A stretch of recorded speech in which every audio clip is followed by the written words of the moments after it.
Les modèles de langage comme ChatGPT ou Gemini sont capables de réaliser une grande diversité de tâches. Seulement, a priori, tout ce qu'ils peuvent faire, c'est répondre à l'utilisateur dans une conversation.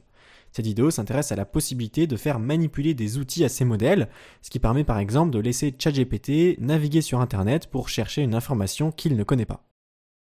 Les modèles de langage, au travers de leur capacité à manipuler du langage ou du code, ainsi que leur bonne analyse du contexte, peuvent répondre à un grand nombre de besoins, à un grand nombre de tâches. On peut utiliser ces capacités pour leur faire manipuler des outils. Par exemple, si l'on veut donner la possibilité au modèle de faire des recherches sur Internet, on va lui donner des commandes spéciales qu'il va devoir écrire lorsqu'il veut faire une recherche. On peut imaginer une commande recherche Google avec la recherche passée en argument, ou encore une commande visiter site avec le site passé en argument. Par exemple, l'utilisateur demande l'année du décès d'Albert Einstein. C'est lors de la génération de la réponse que le modèle va appeler la commande recherche Google en l'écrivant dans sa réponse. Un programme de contrôle va scanner le texte et voir qu'une commande a été lancée. Il va donc mettre en pause la génération et lancer l'outil correspondant, ici une recherche Google. Une fois cette recherche terminée, le programme de contrôle va ajouter la réponse de la recherche dans le prompt du modèle de langage et va lui rendre la main. Le modèle pourra continuer sa génération, ici répondre à l'utilisateur. Bien sûr, on ne va pas montrer ces étapes d'interaction avec l'outil à l'utilisateur. Lui, ce qui l'intéresse, c'est seulement la réponse finale. Et cela, ça peut être fait avec un certain nombre d'outils différents, tous composés de différentes commandes. On peut imaginer, en plus de la navigation Internet, un outil Calculette. Le modèle demande un calcul et reçoit en réponse le résultat. On va placer au début du prompt du modèle, c'est-à-dire le contexte de mots qu'il voit, la description de ces outils et de ces commandes, à quoi elles servent et comment les utiliser. Comme ça, lorsque le modèle, par exemple ChatGPT, génère une réponse, il sait qu'il a accès à ces outils et ces commandes, et s'il le juge utile pour la réponse, il lance une ou plusieurs commandes. Ici, pour répondre à la question « J'ai 71 ans, qu'est-ce qu'il s'est passé durant mon année de naissance ?», le modèle va d'abord utiliser la calculette pour calculer l'année, puis lancer une recherche internet afin de trouver un événement qui s'est déroulé en 1953. À partir de la réponse, il pourra répondre à l'utilisateur. Cela peut réduire l'effet des hallucinations produites par ces modèles de langage. L'avantage de cette méthode est qu'elle ne nécessite, en théorie, aucun réentraînement du modèle. On a seulement besoin, au moment où l'on se sert du modèle, d'expliquer dans le prompt comment marche un outil. Il faut tout de même un modèle assez puissant qui arrive à utiliser ces outils au bon moment et de la bonne manière. Ainsi, ces outils permettent d'élargir les utilisations possibles de ces modèles. Notamment, cela leur permet d'avoir accès à de nouvelles connaissances par le biais d'Internet. Dans cet exemple, où l'on demande les événements à venir pour le week-end prochain à Bordeaux, ChatGPT va chercher sur plusieurs sites différents, de façon autonome, les informations. Il arrive à présenter plusieurs activités temporaires qui ont lieu à Bordeaux. Cela donne donc au modèle une certaine autonomie pour aller chercher les informations qu'il juge utiles pour répondre. En plus d'apporter de nouvelles connaissances, l'utilisation d'outils permet d'avoir un assistant capable par exemple de produire des diagrammes, là où il n'était que limité à du texte ou du code. Par exemple ici, on lui demande de brainstormer des idées pour une série de vidéos qui expliquent les modèles de langage. Pour cela, ChatGPT a accès à un outil qui lui permet de créer un diagramme à partir de commandes textuelles. Il va alors générer des idées, les regrouper et créer une carte mentale grâce à l'outil correspondant. Cela permet de visualiser les idées de ChatGPT sous une forme plus attrayante. Attention toutefois, le modèle construit le diagramme à l'aveugle, il n'a a priori aucun retour sur son apparence visuelle. C'est l'une des limites de cette manipulation d'outils, tout passe par du texte. Évidemment, on peut combiner l'utilisation de plusieurs outils. Ici, on demande à ChatGPT de faire une présentation sur Sora, et comme Sora, un autre modèle d'OpenAI, est sorti en février 2024, ChatGPT ne sait pas ce que c'est. On lui donne donc le lien qui explique ce qu'est Sora. Il va alors pouvoir, dans un premier temps, extraire les informations qui l'intéressent sur le site, pour ensuite interagir avec le second outil et créer la présentation. On obtient une présentation simple, mais qui contient un bon nombre d'informations, réparties par thème. Ces thèmes ont bien été établis par ChatGPT et ne sont pas présents sur le site original.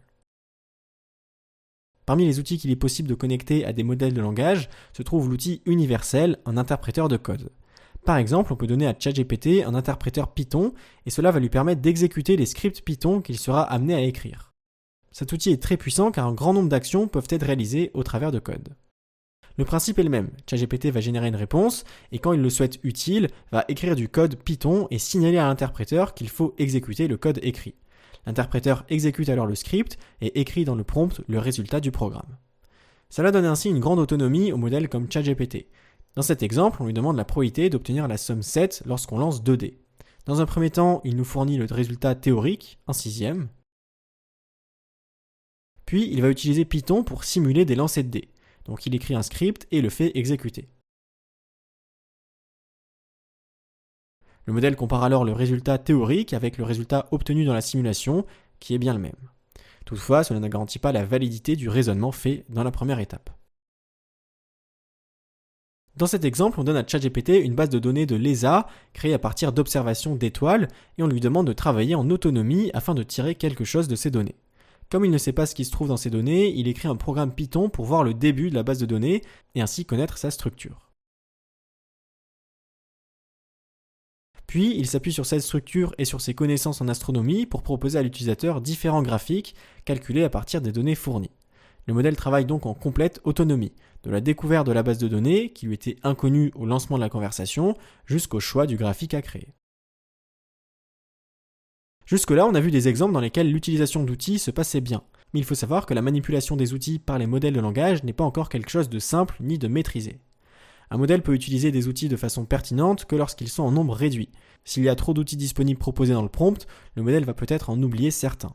Et il aura du mal à enchaîner des appels successifs à différents outils, puisque cela nécessite une bonne capacité de raisonnement. Des fois, même la manipulation d'un seul outil peut être délicate, et on aura besoin d'entraîner le modèle à utiliser des outils. Une autre limite concernant ces outils est la création de son propre outil. Celle-ci n'est pas immédiate, puisqu'il s'agit essentiellement d'une tâche de prompting, dans laquelle on incite le modèle à utiliser telle ou telle commande en fonction de la situation. Ici, on peut voir la trame principale qu'il faut suivre pour créer un outil utilisable par GPT-4. On dit ce que fait chaque commande, par exemple liste tous les animaux disponibles, quels paramètres il faut lui donner, ici un nombre d'animaux, et enfin ce qu'elle renvoie, ici une liste d'animaux. Tout cela va être placé dans le prompt du modèle. Il faut donc faire en sorte que GPT-4 comprenne et puisse se servir de chaque commande. Toute la manipulation d'outils passe par des commandes textuelles, ce qui peut être très limitant pour certaines tâches. Par exemple, pour la création de la présentation qu'on a vue juste avant, le modèle a créé le diaporama à l'aveugle. Comme on le voit dans cet exemple, même pour un outil simple comme la recherche internet, cela impacte fortement le résultat. Ici, le modèle n'arrive pas à prendre connaissance de l'événement majeur du 14 mars 2024 dans le spatial, qui est le 3e lancement de la fusée Starship. Si on regarde les sites visités par le modèle, on voit qu'il a cherché des sites d'actualité spatiale sur l'année 2024 en général. Alors que comme on le voit ici, une simple recherche Google permet rapidement de trouver le résultat. Tous ces outils permettent donc d'enrichir l'interaction que l'on a avec ces modèles. En fait, cela permet à l'utilisateur de combiner les forces de deux systèmes totalement différents. Le premier, c'est le modèle de langage, qui sait manipuler du langage naturel. Et le second, c'est un logiciel classique, comme PowerPoint pour la manipulation de diaporamas, ou bien Wolfram Mathematica pour la manipulation d'équations. Ces logiciels sont très bons dans une tâche particulière, avec les bonnes entrées, on est sûr qu'ils vont produire ce qu'on attend d'eux. Avec ce système hybride, on aura un modèle de langage capable de manipuler la requête de l'utilisateur, discuter avec lui pour savoir ce qu'il veut, traduire cela dans le langage compréhensible par le logiciel classique, exécuter le logiciel classique et enfin donner la réponse attendue par l'utilisateur. Voici en action une situation qui combine ChatGPT avec Wolfram Mathematica sur un exemple relativement simple. On demande de montrer graphiquement l'intersection de x2 plus y2 strictement inférieur à 1 et sin x strictement supérieur à 2 fois sin de y. ChatGPT explique d'abord la démarche qu'il suit, puis fait exécuter par Wolfram Mathematica le code qui traduit la demande de l'utilisateur. On obtient alors le graphique souhaité.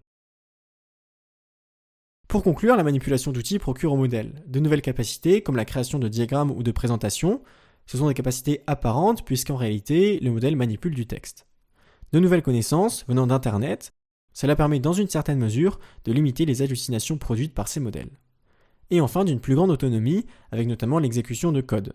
On l'a vu en dernière partie de vidéo, la manipulation d'outils permet plus généralement de construire des systèmes hybrides composés d'un modèle de langage et d'un logiciel classique.